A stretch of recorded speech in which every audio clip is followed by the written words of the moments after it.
오늘 하나님의 말씀 에베소서 5장 25절과 32절입니다. 다 같이 한 목소리로 받들겠습니다. 시작.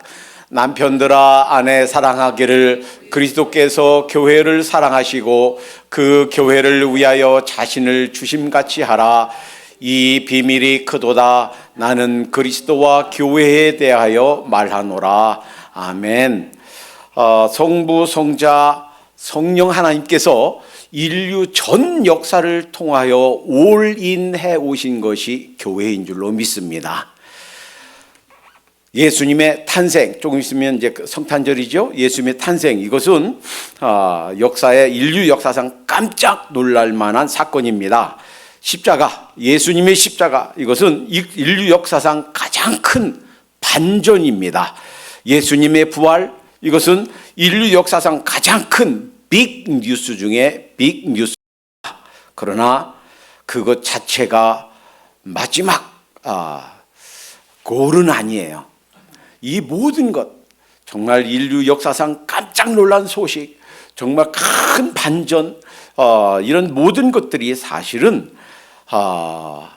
마지막 결론이 아니라 한 과정이다라는 겁니다. 이제 봄에 싹이 트고 그리고 이제 꽃이 피고 하는 것들은 그 자체가 목적이 아니에요.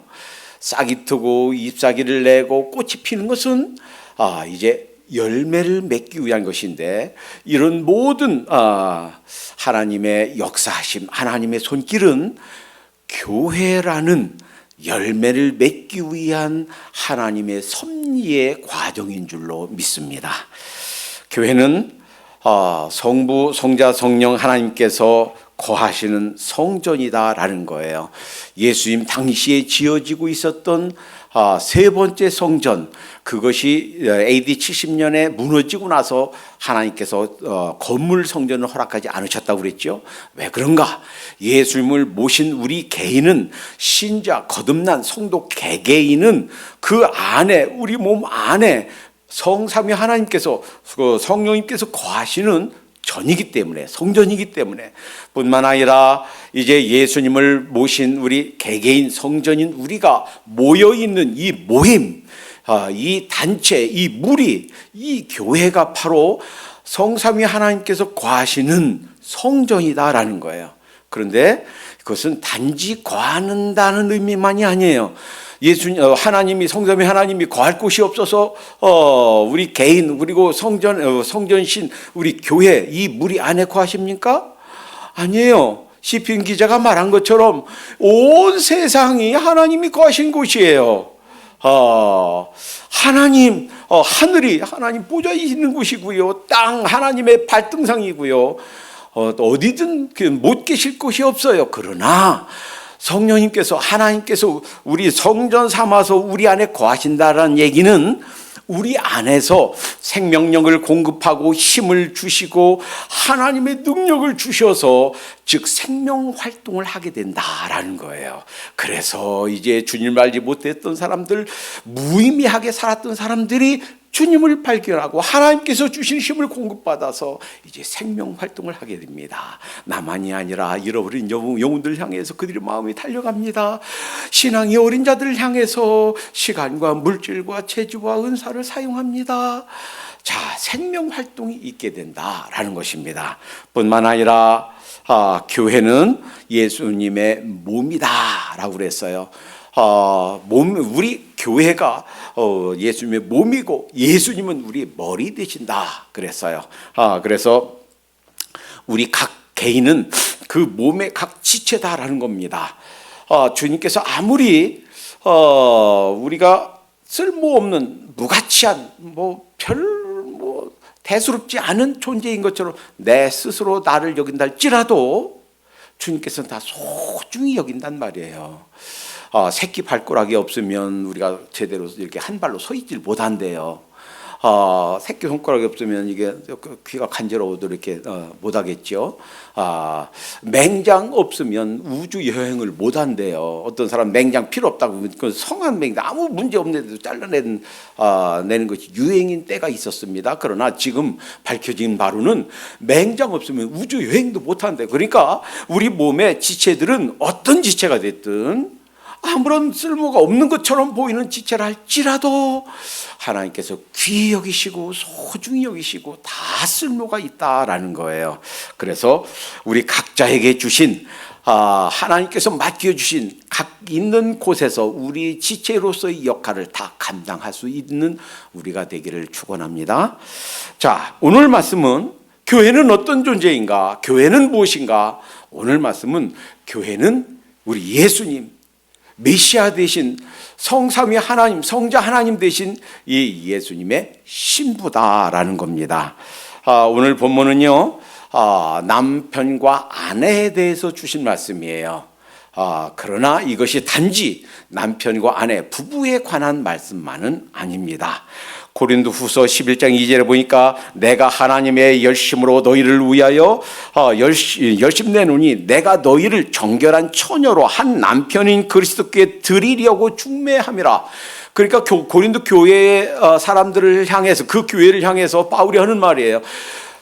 너희를 신부로 그리스도께, 신랑 대신 그리스도께 중매하려 한다 하는 말이에요. 그러니까 우리 교회는 신부이고 그 신랑은 우리 예수님이시다라는 겁니다. 예수님께서는 이 세상에 계실 때 우리 믿는 사람들이 신부고 자신께서 신랑 되신다 하는 말씀을 여러 번 여러 비유에서 말씀해 주셨어요. 마태복음 9장 15절에서 예수께서 저에게 이르시되 혼인집 손님들이 신랑과 함께 있을 동안에 슬퍼할 수 있느냐?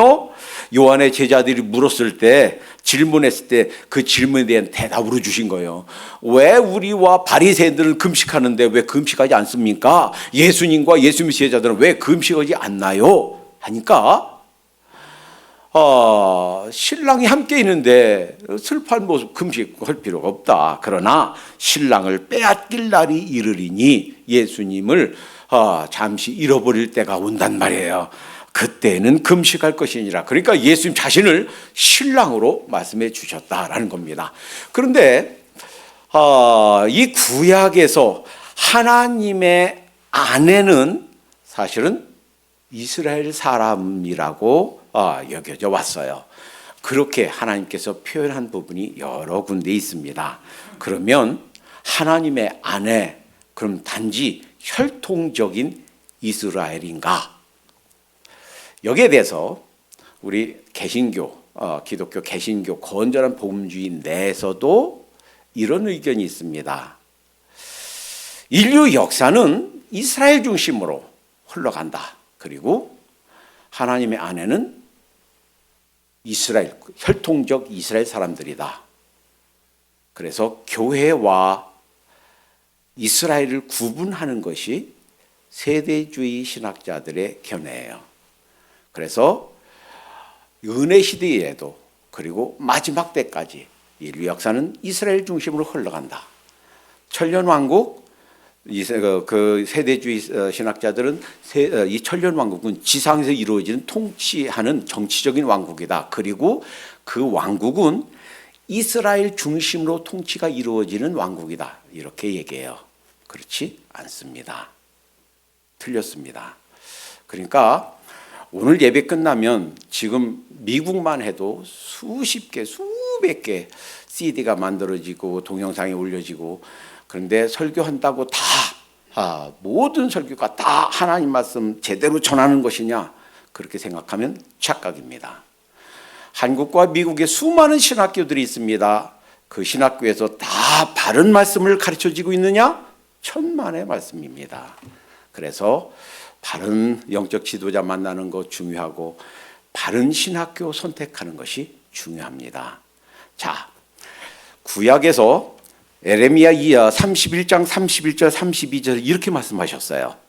나 여호와가 말하노라, 보라 날이 이르리니 내가 이스라엘 집과 유다 집에 새 언약을 세우리라. 전에 언약 세웠는데 그거 깨졌단 말이에요. 그래서 새 언약 세우겠단 말이에요. 나 여호와가 말하노라. 이 언약은 내가 그들의 열조의 손을 잡고 애굽 땅에서 인도하여 내던 날에 세운 것과 같지 아니할 것은 내가 그들의 남편이 되었어도, 하나님이 남편이고 하나님의 백성이 이스라엘이 아내다라는 개념은 사람이 만들어낸 게 아니고 하나님께서 말씀하신 거예요. 내가 저들의 남편인데, 그래서 언약, 그래서 결혼은요 약속이 아니에요. 결혼은 언약이에요. 카비넌트예요. 그래서 사람이 깰 수가 없습니다. 하나님께서 내가 그들의 남편이 되었어도 그들이 내 언약을 파였습니다. 언약이 깨졌단 말이에요. 결혼은 사람이 짝지어진 게 아니고 하나님이 짝지어진 건데, 그런데 그 결혼 언약이 하나님과 이스라엘 백성과 맺은 언약이 깨졌단 말이에요. 흔히 우리 인간 사이에서 결혼이 깨진 것과 마찬가지로 깨졌단 말이에요. 근데 결혼 깨지는 방법은 단 하나예요. 예수님이 뭐라고 말씀하셨나요? 마태복음 19장 9절, 내가 너에게 말하노니 누구든지 음행한 연고 외에 아내를 내어버리고 다른 데 장가드는 자는 간음합니다. 그러니까 결혼이 깨어지는 것은 간음했을 때예요. 배우자를 두고 다른 사람들과 간음했을 때 결혼 언약이 깨지는 거예요. 그렇듯이 이스라엘 사람들 아내로 여기고 하나님께서 스스로를 남편으로 여긴 그러한 언약이 깨졌단 말이에요. 이 깨진 것이 어떻게 음행했나? 어떻게 깨졌나? 에스겔서 16장 15절 그러니까 그러나 내가 여기서 내는 이스라엘 사람들이에요. 이스라엘 사람들이 내 화려함을 믿고 내 명성을 인하여 행음하되 무릇 지나가는 자면 더불어 음란을 많이 행함으로 내 몸이 끄드릴 것이 되었도다. 그러니까 지나가는 사람하고도 잠자리 하고 했단 말이에요. 그래서 깨졌단 말이에요. 32절 에스겔서 16장 32절에 그 지아비가 누구예요? 하나님이에요. 남편이 하나님이에요. 하나님께 충실하고 순결하고 하나님을 섬겨야 되는데 외인과 사통하여 간음하는 아내로다. 누구예요? 이스라엘 사람들 얘기하는 거예요. 며칠 전 우리 매일 우리 937 성경 읽죠? 여러분들 매일 읽으시죠? 혹시 안 읽으시던 분 있으시면 이제 금년 한 달밖에 안 남았어요. 다시 읽으시기 바랍니다. 구약의 3장, 신약 1장 그 큐티 시간에 그 읽으면서 정말 소름 돋는 그런 깨달음을 하나님께서 주셨습니다. 여러분, 722년에 북이스라엘이 망했죠. 586년, 587년 이때 북이스라엘 722년, 586년, 7년 이때 남유다 망했죠. 바벨론에게 망했죠. 왜 그랬을까요? 왜 아수르에게 북이스라엘 망했고 왜 남유다 거기가 바벨론에게 망했을까요? 이 말씀을 그 이유를 에스겔서 23장이 말씀해 주십니다. 왜 그랬는가? 왜 하필 그들에게 망했는가? 에스겔서 23장 2절 잘 들으세요. 지금부터 정말 너무 중요한 말씀입니다. 왜 하필 그들에게 망했는가? 에스겔서 23장 2절 인자야 두 여인이 있었으니 한 어미의 딸이라 오홀라 오홀리바라는 두 여인 두 딸을 비유해서 말씀해 주시는 거예요. 4절 에스겔서 23장 4절 그 이름이 형은 오홀라요 아우는 오홀리바라 그들이 내게 속하여 자녀를 낳았나니 그 이름으로 말하면 오홀라는 사마리아예요. 사마리아가 뭐예요? 북이스라엘 수도 아니에요. 그러니까 북이스라엘 사람들 말하는 거예요. 그리고 10지파 중에서 10파니까 그러니까 형 취급하는 거예요. 그 언니 취급하는 거예요. 오홀라는 사마리아요 오홀리바는 예루살렘이라. 예루살렘 뭐예요? 남유다의 수도 아니에요. 그러니까 북이스라엘과 남유다를 얘기하는 거예요. 그런데 이들이 왜 하필 그 나라들 아수르에게 바빌론에게 망했는가? 9절 에스겔서 23장 9절 그러므로 내가 그를 그 정든 자 곧 그 연애하는 앗수르 사람의 손에 붙였더니, 북이스라엘 사람들이 그렇게 생각했단 말이에요. 아, 강대국이, 최고의 강대국이 앗수르니까 앗수르에 붙어야 산다, 앗수르에 비유 맞춰야 산다. 하나님보다도 앗수르를 의지한 거예요. 하나님을 의지하는 것보다도 앗수르를, 강대국 앗수르를 의지한 거예요.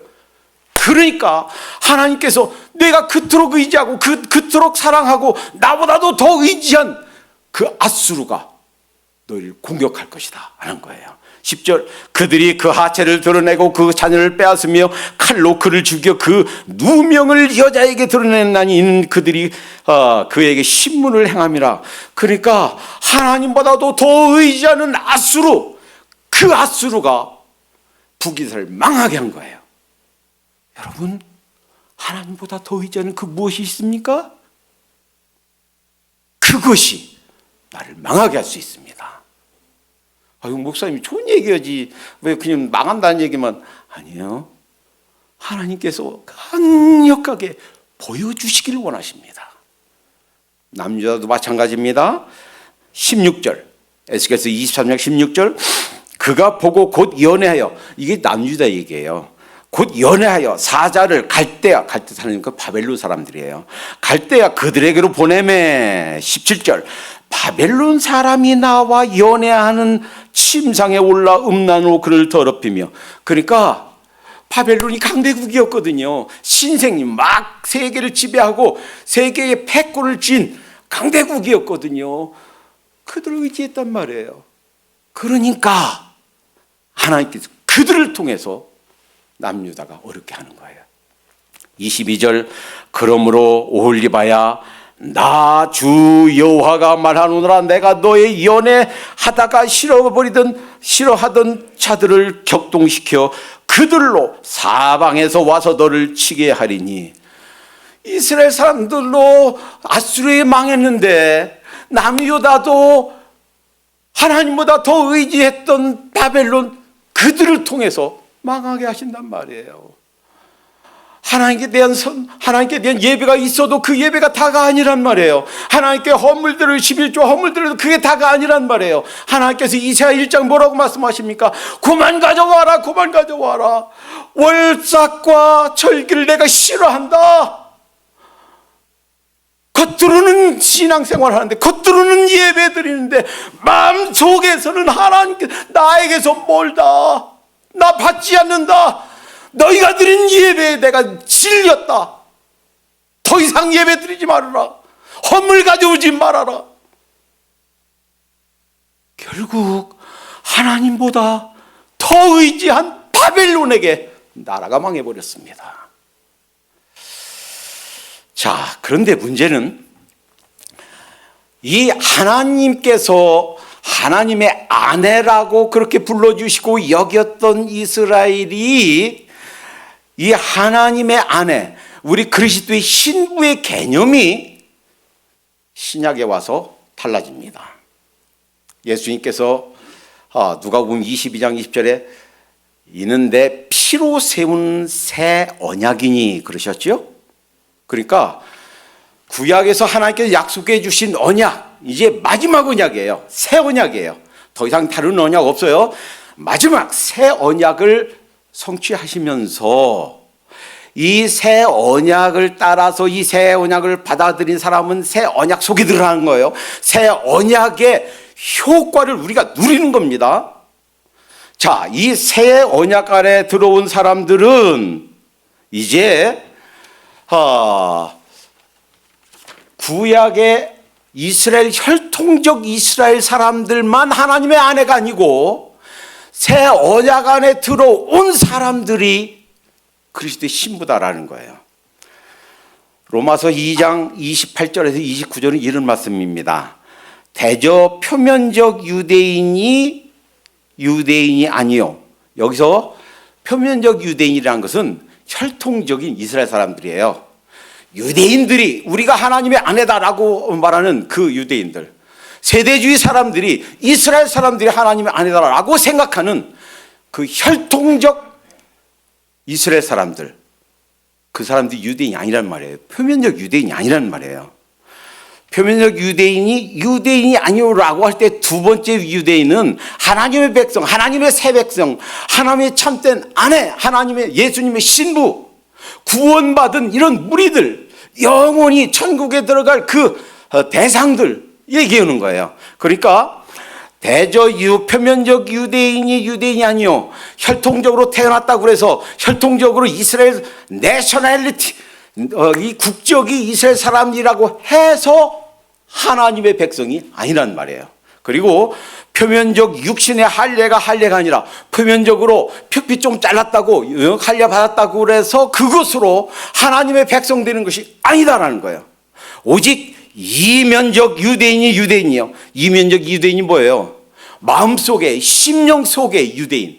그 다음에 어떤 사람들입니까? 예수님의 보혈을 믿고 십자가 은혜를 받아들이고 내가 죄인임을 인정하고 하나님, 죄인 중에 괴수가 바로 저입니다 하고 그리스도의 보혈을 믿는 사람들, 이 사람들이 이면적 유대인이란 말이에요.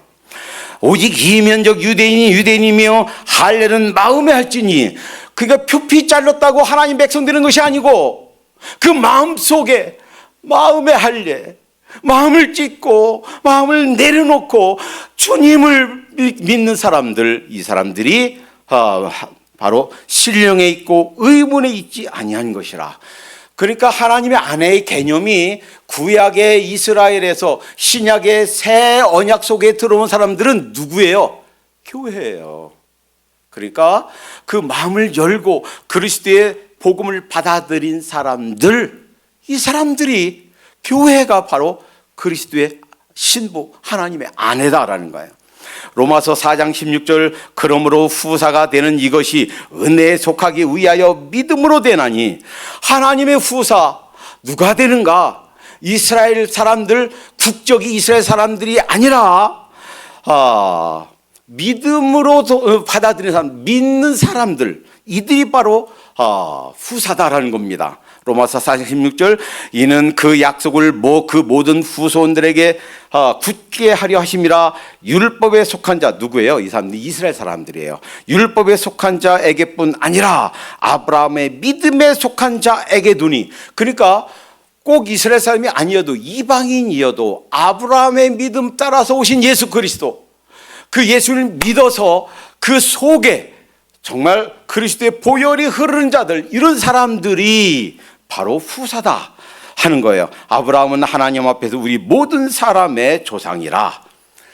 그러니까 이 하나님의 아내 개념, 이 신부 개념이 구약의 이스라엘 사람에게서 이제 신약에서 예수님이 새 언약을 성취하시고 나서 새 언약 속에 들어오는 모든 사람들, 이방인이든 유대인이든 상관없이 그 예수님을 믿고 영접해서 거듭난 크리스천들은 모두 다가 그리스도의 신부인 줄로 믿습니다.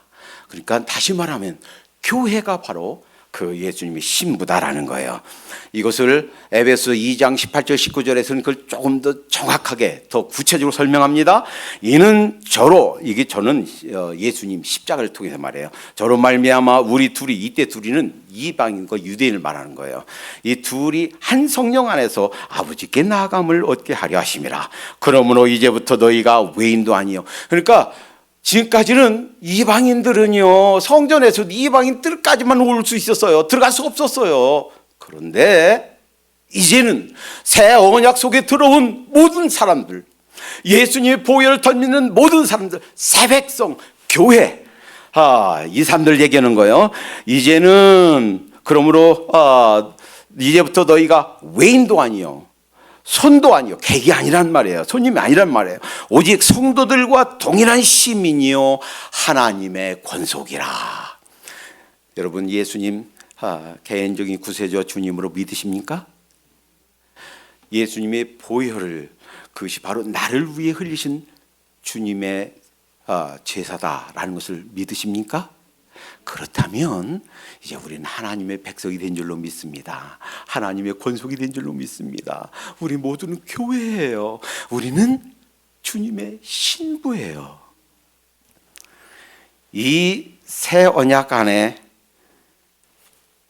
우리 모든 크리스천들이 예수님의 신부다, 그리스도의 신부다. 이거야말로 놀라운 은혜 중의 은혜입니다. 이 사실을 깨닫는 것이야말로 은혜 중의 은혜예요. 내가 그저 그냥 어쩌다 이 세상에 태어나서 이씨, 김씨, 박씨, 홍씨로 그냥 살다가 그냥 어렵게 그냥 그렇게 살다가 잘 가면 되지. 우리 인생은 그렇게 시하게 끝나는 인생이 아닙니다.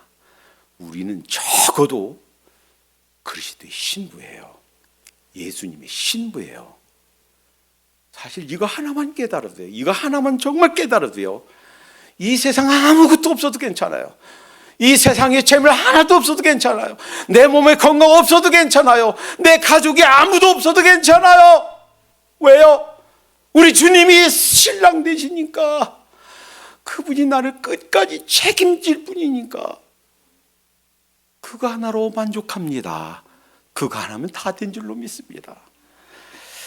신부에게 요구되는 것, 그리고 신부에게 약속된 것이 오늘 말씀에 숨어 있어요. 오늘 말씀을 이해하는 키, 열쇠는 바로 뒤에 있는 아까 그 말씀이에요.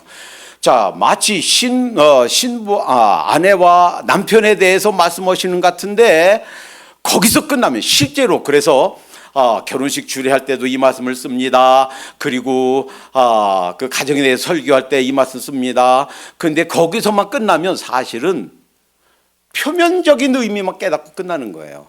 25절 남편들아 아내 사랑하기를 그리스도께서 교회를 사랑하시고 그 교회를 위하여 자신을 주신 같이 하라. 남편에게 주신 말씀이죠. 사실 남편에게 주시기 말씀 바로 직전에 22절에 아내에게 먼저 말씀을 주셨어요. 아내에게 뭐라고 그랬냐면 22절에 아내들이여 자기 남편에게 복종하기를 주께 하듯하라. 그런데 이 말씀들이 여기서만 깨닫고 나면 깊은 의미를 우리가 깨닫지 못하는 거예요. 표면적인 의미는 아내와 남편에 관한 것이지만 이면적인, 내면적인 깊은 실제 영적인 의미는 그리스도와 우리 교회에 관한 말씀이란 말이에요. 그래서 32절에 이 비밀이 크도다 나는 그리스도와 교회에 대하여 말하노라 하는 거예요. 표면적인 의미만 깨닫고 있으면 안 된단 말이에요. 자, 우선 표면적인 의미는 이것입니다. 여자분들에게 먼저 주셨어요. 아내들이여 남편들에게 복종하라. 대개요 한 40 넘으면요 아무리 대가 센 남자들도요 이제 꺾입니다. 50 넘으면요 아무리 대가 센 남자들도 쥐어 삽니다. 이상용 씨가 개그하면서 그러잖아요. 40대, 50대, 90대까지 아내한테 맞으면서 산다고. 그 90대 왜 맞았어? 그랬더니 친구들은 다 왜 무덤에서 자고 있는데 집 방에서 잔다고 얻어맞았다고 그러잖아요. 그런데 그건 세상 사람들 얘기고요. 세상 사람들 얘기고 사실은 그리스도 안에 있는 사람들은 남편을 쥐고 살지 마시기 바랍니다. 아멘가 좀 적은 것 같아요. 혹시 이 설교를 듣고 있는 제 동생, 한국에 계신 동생분들도 아무리 대가 세도 남편 쥐고 살지 말고 복종하며 사시기 바랍니다. 그게 축복인 줄로 믿습니다. 남녀 평등은요 인격에 있어서 이 평등이에요. 존엄에 있어서 평등이에요. 기능과 질서에 있어서는 남녀 평등이 아니에요. 여자의 머리가 남자라고 그랬어요. 교회의 머리가 그리스도인 것처럼 여자의 머리가 남자라고 그랬어요. 그러니까 대부분의 죄악들이 뭐 때문에 아내 때문에 생겼어요. 왜 아담이 죄에 빠졌냐? 아내 때문에 그랬다니까. 지난번에 잠깐 말씀드렸죠. 아합이 큰 세 가지 죄 무엇 때문에? 아내 때문에 지었어요. 아내 때문에. 그러니까 복종하며 사시기 바랍니다. 아내에게 요구되는 것은 오늘 여기서는 말씀하지 않았지만 아까 에스겔서에서 봤듯이 순결이에요. 이거 못 지키면 결혼은 깨지게 됩니다. 아무리 언약이라 할지라도 깨지게 됩니다. 순결해야 되겠죠. 마찬가지예요. 우리도 하나님 앞에 순결해야 되겠어요. 그러니까 하나님보다 더 의지한 것. 그러니까 하나님께서 북이스라엘 사람들에게 아수르하고 니네가 간음했어. 그래서 언약이 깨졌어. 그래서 아수르를 통해서 망하게 했다고 그랬죠. 내가 하나님보다 더 의지하는 그 어떤 것이 있다면 간음하는 거예요. 순결을 잃어버리는 거예요. 하나님보다 더 의지하는 것. 어떤 사람은 내 재주를 의지하죠. 나 재주 이거 잃어버리는 것도 아니고 평생 이거 있으면 잘 살 수 있어. 자기 재주 의지해 보세요. 그 때문에 망하게 됩니다. 어떤 사람은 아이고 우리 아들 딸 잘 길러놨으니까 됐어. 그 아들 딸 때문에 눈물 흘리는 날이 올 수도 있습니다. 아무리 좋은 머리를 갖고 있어도요, 하나님께서 핏줄 하나만 턱 건드리면요, 그 기억 다 날아갈 수 있어요. 그러니까 하나님 의지하지 않는 그 모든 것, 하나님을 의지하지 않으면, 하나님보다 더 의지하면 그것이 순결을 우리가 잃는 거라고요. 자, 이제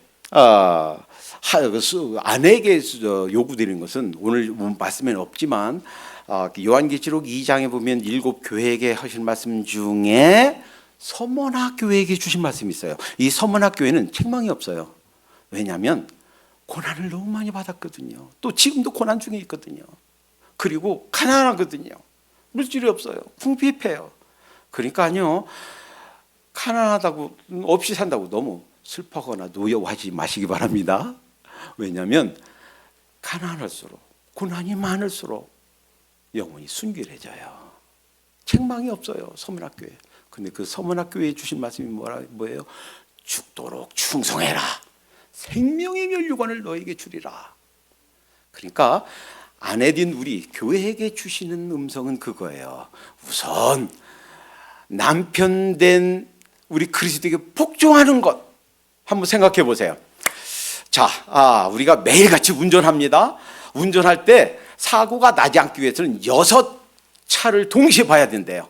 어떻게 봐야 되나? 내 바로 앞차를 봐야 됩니다. 앞차가 천천히 가나 빨리 가나. 근데 앞차만 보면 안 돼요. 앞차의 앞차도 봐야 돼요. 왜냐하면 그 앞차가 갑자기 서게 되면 그 내 앞차도 갑자기 서고 나도 그냥 확 박을 수 있기 때문에 앞차, 그 다음에 백밀러 통해서 뒤차도 봐야 돼요. 옆차도 봐야 돼요. 그러니까 앞에 차, 뒤에 차, 옆에 차, 동시에 4차. 그래서 동시에 6개를 동시에 봐야 된대요. 그러니까요, 운전한다 하는 것이 자기의 신분증이에요. 미국에서 운전 면허증 하나면 돼요. 그것만 되면 그게 신분증이에요. 그러니까 운전한다 하는 것은 자기가 스스로 자기 인생을 컨트롤할 수 있다. 이제 내가 사회생활을 할 수 있는 자격이 주어졌다라는 의미예요.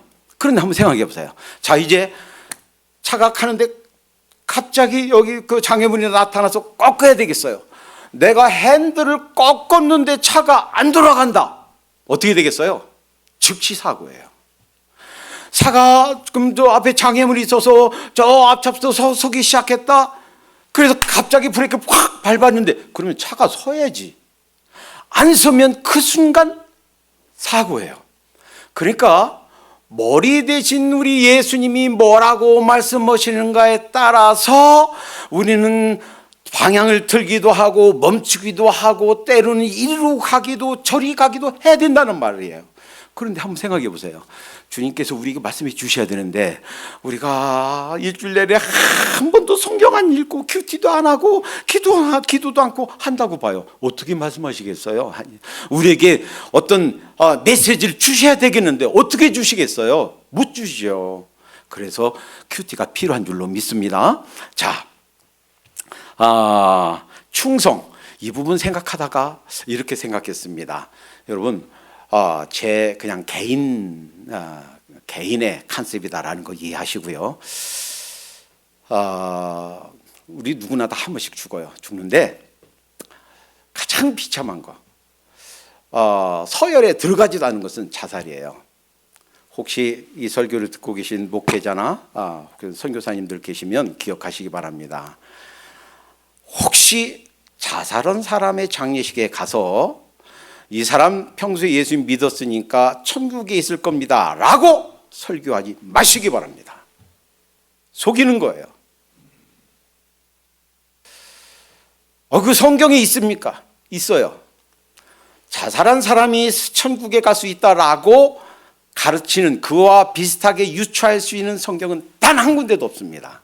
그러나 자살한 사람이 지옥 간다 하는 말씀은 있어요. 제가 읽어드릴게요. 계시록 21장 8절. 그러나 두려워하는 자들과 믿지 않는 자들과 흉악한 자들과 살인자들과 행음자들과 술객들과 우상 숭배자들과 모든 거짓말하는 자들은 불과 유황으로 타는 못에 참여하리니 이것이 둘째 사망이라. 둘째 사망에 들어가는 사람, 지옥에 들어가는 어떤 사람?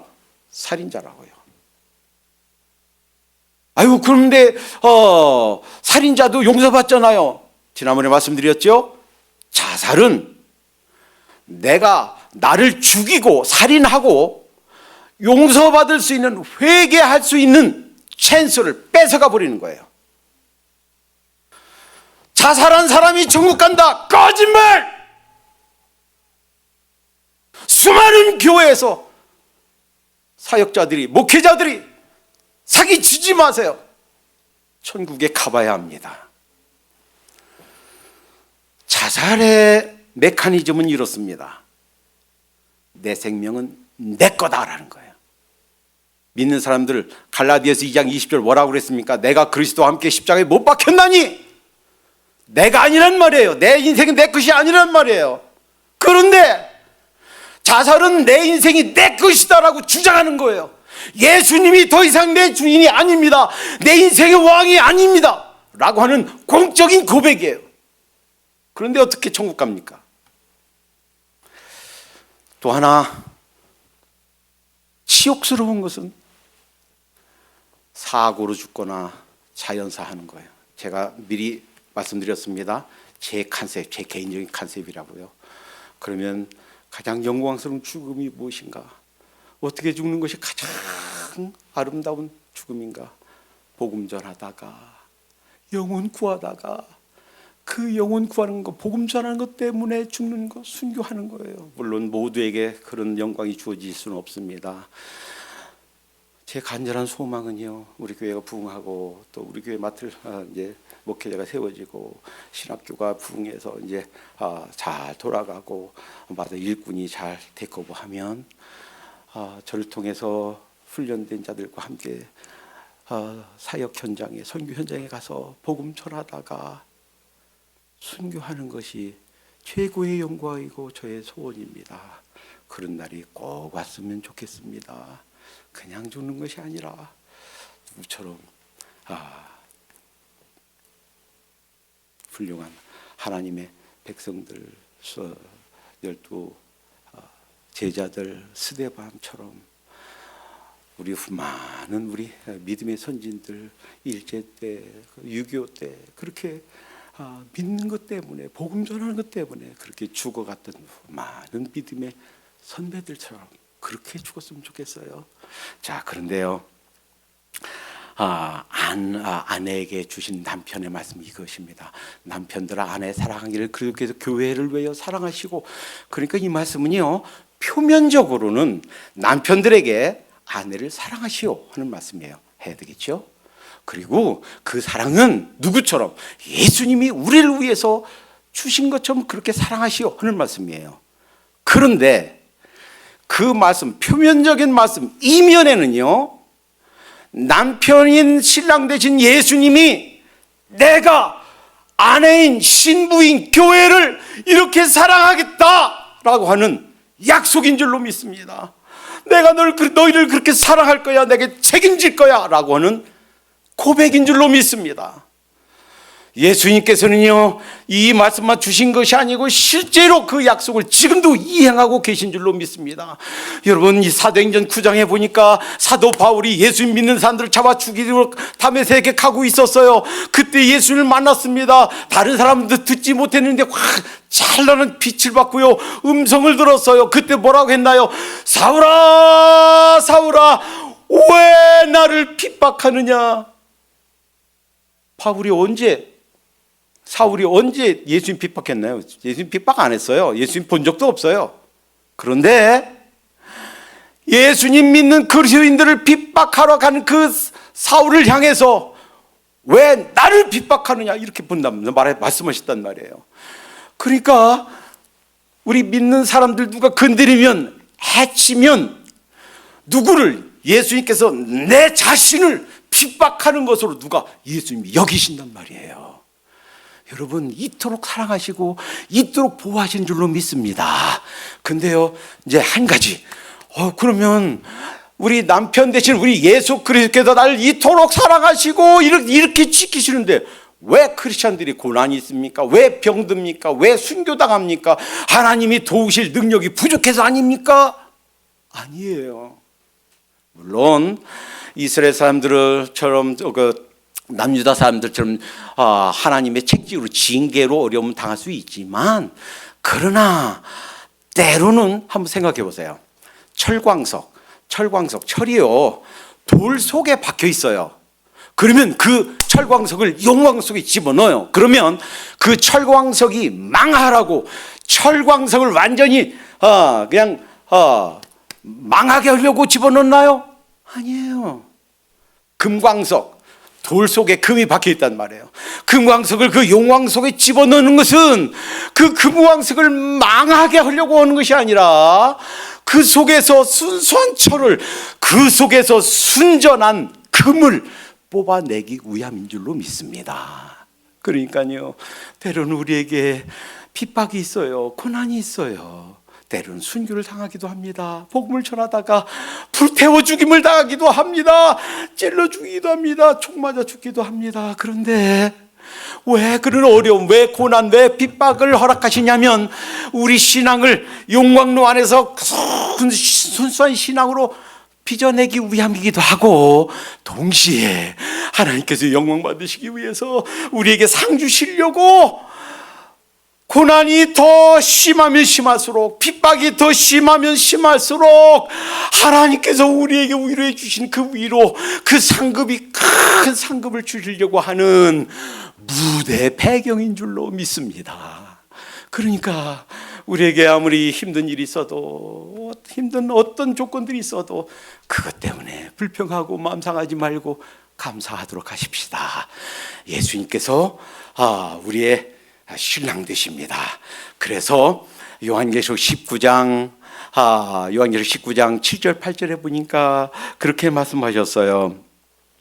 요한복음 19장 7절 8절, 우리가 즐거워하고 크게 기뻐하여 그에게 영광을 돌리세. 어린 양의 혼인 기약이 이르렀고 그 아내가, 여기서 그 아내가 누구예요? 믿는 사람들이에요. 이방이든 유대인은 상관없이 예수 그리스도의 보혈을 덧입는 모든 크리스찬들이에요. 모든 크리스찬들, 교회가 아내로서 그 어린 양의 혼인잔치에 준비된단 말이에요. 그 아내가 주 예비되었으니 그에게 허락하사 빛나고 깨끗한 세마포, 그러니까 웨딩드레스란 말이에요. 웨딩드레스를 입게 하셨으니 이 세마포는 성도들의 옳은 행실이로다. 주님 때문에 핍박당한 것, 주님 때문에 욕먹은 것, 주님 때문에 고생한 것, 주님 때문에 당한 모든 희생, 주님께서 우리에게 입혀주시는 웨딩드레스, 주님의 보상인 줄로 믿습니다. 기도합니다. 주님 감사합니다. 교회인 저희들을 주님의 신부로 삼아주시니 감사합니다. 끝까지 남편이 아내를 사랑하듯이 신랑 되신 우리 예수 그리스도께서 우리를 사랑하시고 보호하시는 것을 감사합니다. 주님, 저희들 머리 되신 주님, 신랑 되신 주님께 복종하며 살게 해 주시옵소서. 순결을 지키며 살게 해 주시옵소서. 충성을 다하는 삶이 되게 해 주시옵소서. 예수님의 이름으로 기도하옵나이다. 아멘. 부르신 곳에